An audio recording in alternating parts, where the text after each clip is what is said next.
your car. I say opposite. You need to race it.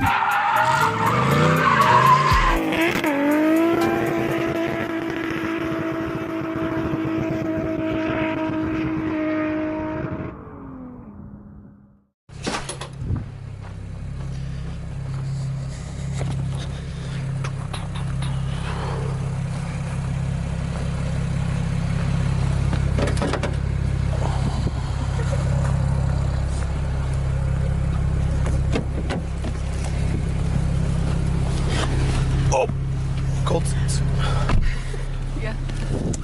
All right, we are going over to the shop. It's early. I woke her up. Yeah. We have some things to do, but I have really no agenda. So I have no idea where this video is going to go, and I also don't know who's going to show up. So it's kind of a free-for-all. So we'll see how it works out.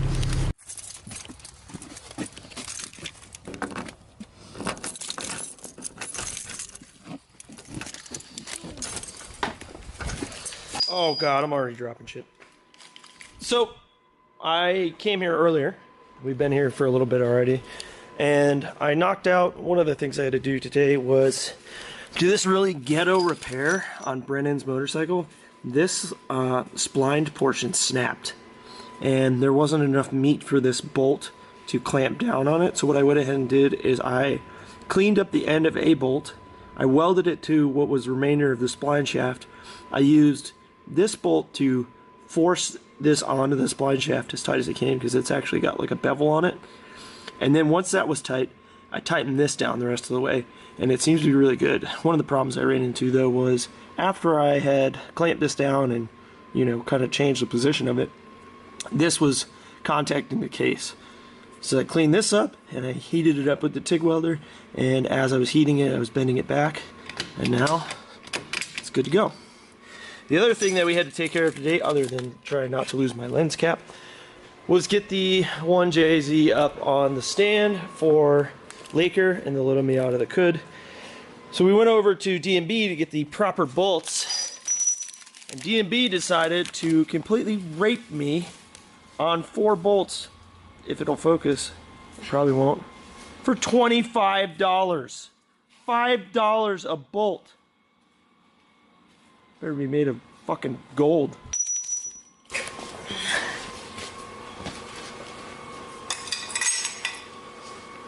Now that we have our extremely expensive bolts, we can go ahead and try and get this thing mounted up.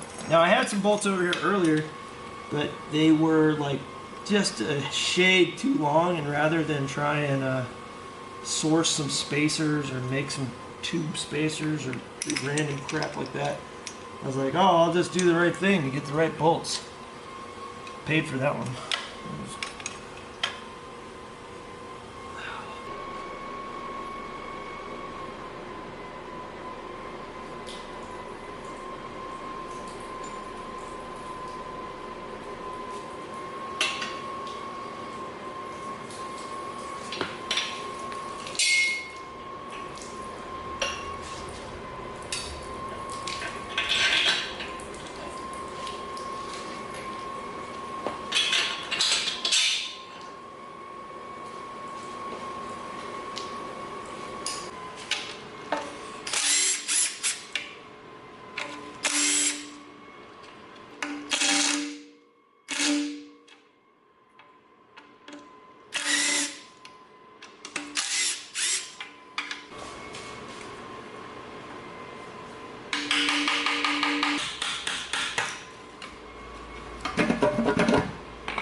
Pan looks dirty, like it's got old oil in it, but it doesn't smell of coolant or gas, so looks really good so far.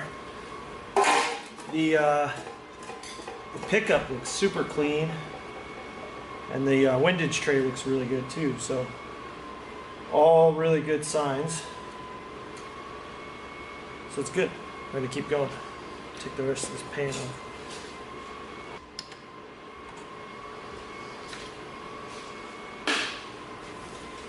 Probably should have been wearing gloves this whole time, but Set this over in the pan.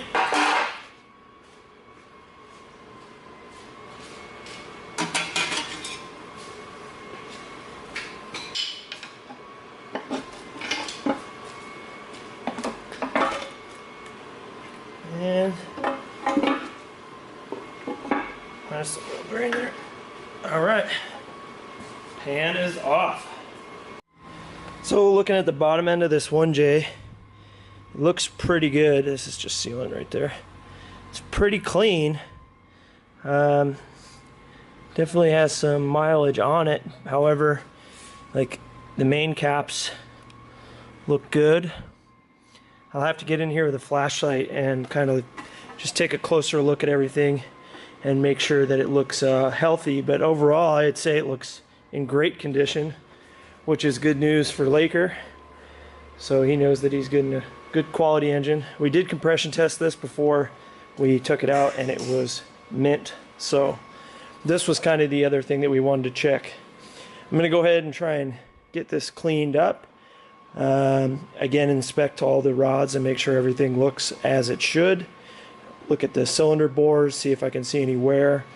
And then if it's all good to go, I'm gonna start prepping it to put the other oil pan on. So we're back from lunch. The pan is now very clean. It's the old pan, not so clean. New pan, very clean. And Chappie showed up. I'm here. Yay. So we got some good old-fashioned gray RTV tube, and we're gonna seal this thing up and try and figure out which hardware we're missing, because we know that we're gonna be missing some. Something Yeah. we missing. So we're gonna do that right now. Anywhere is a good place to start. I'm gonna start back here. And make sure you fill up on them cracks. Oh yeah, you doing good. Normal stuff the first time, and that was not enough.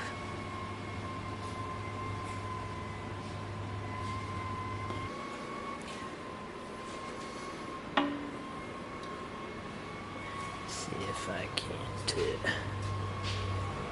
There you go. That should be good. Fix a hose. Fix a hose. Fix the hose. Kind of had a leak. Yeah, that's not that bad. Comment below if you know what this is. Hieroglyphics? Hieroglyphics. Bucket was sitting on the ground when It was I convenient. yeah. When I went to start grabbing shit. The convenience bucket.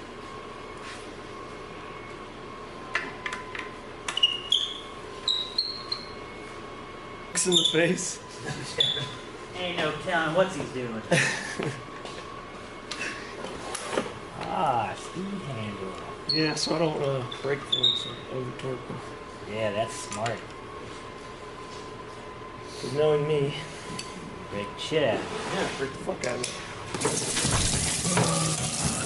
Oh god. Here in the fucking kitchen from hell. Prepping up a nice 1JZ dinner. This oil pan is raw! You only want to flip once.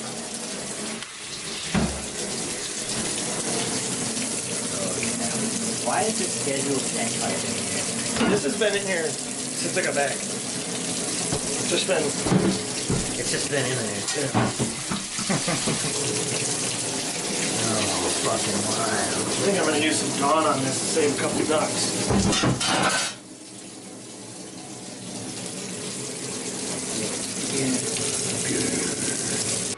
Where the fuck does this go on? Like that. That's exactly what I zipped off 2 nuts right here for this. it is.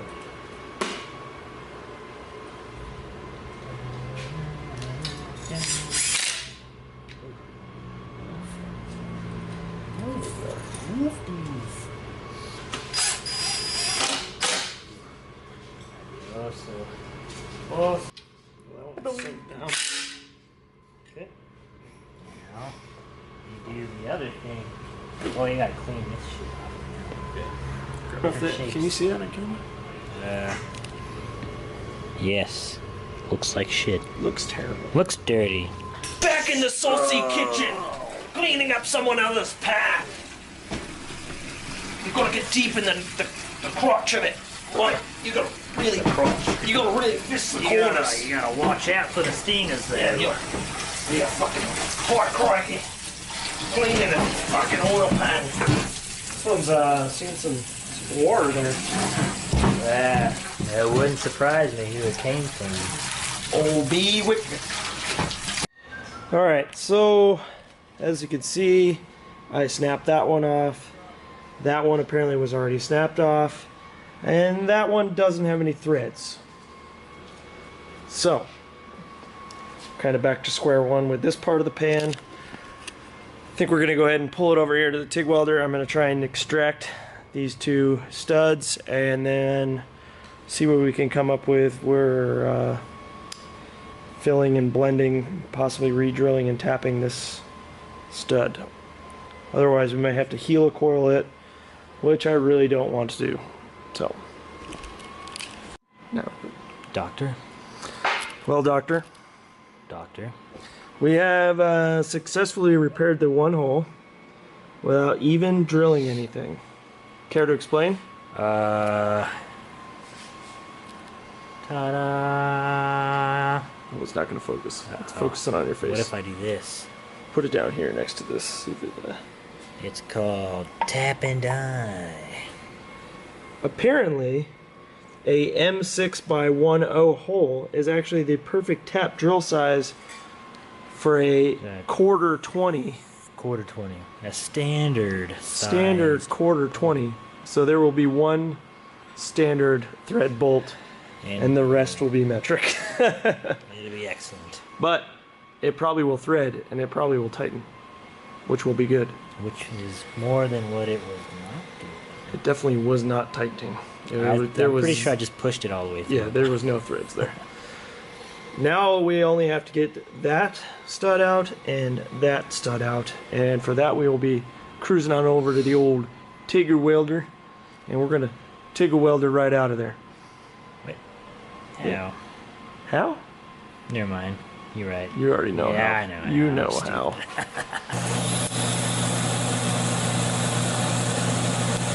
Look at that tungsten. Ooh. Rough. Looks like I got a hold of it or something. So, weldy stuff on the bolt. Weld it up to get a nut on there. Weld the nut on there.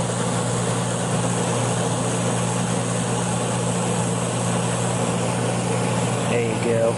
Can you work it? Can you twerk it? Can you flip it upside down and reverse it? Now we will see the culprit. Ta-da! There's a stud in that hole. That's how you do it.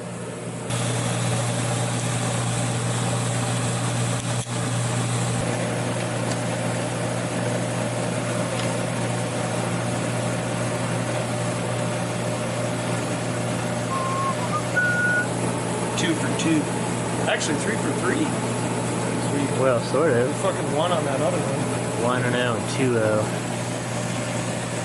Hold on, there it is. Ba-ba. And thus concludes the episode. The oil pan is on. We had a little bit of a janky hardware setup.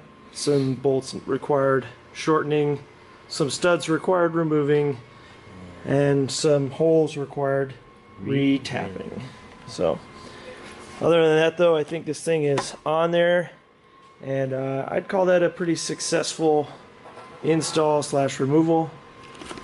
And on that note, I'm going to end this video and possibly work on some other things.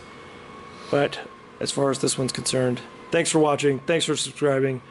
Make sure to drop a like and a comment in the area below. Peace. Next time I see you, I'll make sure you see me leave. Next time I'll make sure it hurts you more than me. Next time, the next time I won't be so nice. Oh, now you see me different.